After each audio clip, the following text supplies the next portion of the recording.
Channel of Vadodara. શહેરમાં high speed railway પ્રોજેક્ટની કામગીરી ચાલતી હોવાને લઈને પંડ્યા બ્રિજને 11 દિવસ સુધી બંધ રાખવામાં આવશે।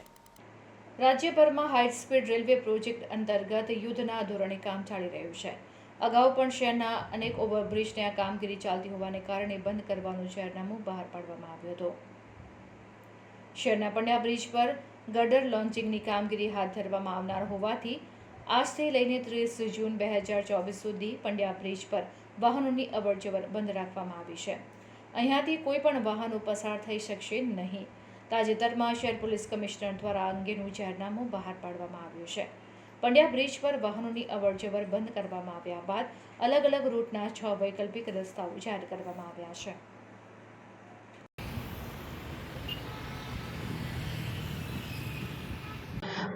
મેટ્રો રેલનું ના કામના અનુસંધાને L&T જે આ કામ કરી રહ્યા છે એમની રિક્વેસ્ટના આધારે શાસ્ત્રી બ્રિજ 20 તારીખથી એટલે આજથી લગભગ બપોરથી બંધ કરીશું। તો 30 તારીખ સુધી અથવા તો એમનું કામ જ્યાં સુધી પૂર્ણ ન થાય ત્યાં સુધી જાહેર જનતાની સલામતીને ધ્યાને રાખીને મહેરબાન CP શ્રી તરફથી એક જાહેરનામું બહાર પાડવામાં આવ્યું છે, જે અંતર્ગત પંડ્યા બ્રિજ ઉપર કોઈપણ પ્રકારનો વ્હીકલ જઈ શકશે નહીં। ફતેગંજ બ્રિજથી બંધ થશે ને પેલી બાજુ અટલ બ્રિજથી બંધ થશે।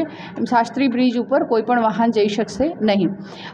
અક્ષર ચોક તરફથી એટલે કે અટલ બ્રિજના અક્ષર ચોક તરફના છેડેથી આવનાર વાહનો મનીષા સર્કલ સુધી આવી શકશે ને મનીષા સર્કલથી એમને જે બાજુ જવું હોય એ બાજુ જઈ શકશે। અટલ બ્રિજ ઉપર ચડી શકશે નહીં। એવી જ રીતે ફતેગંજ બ્રિજ તરફથી આવતા વાહનો ફતેગંજ સર્કલ તરફથી જઈ શકશે।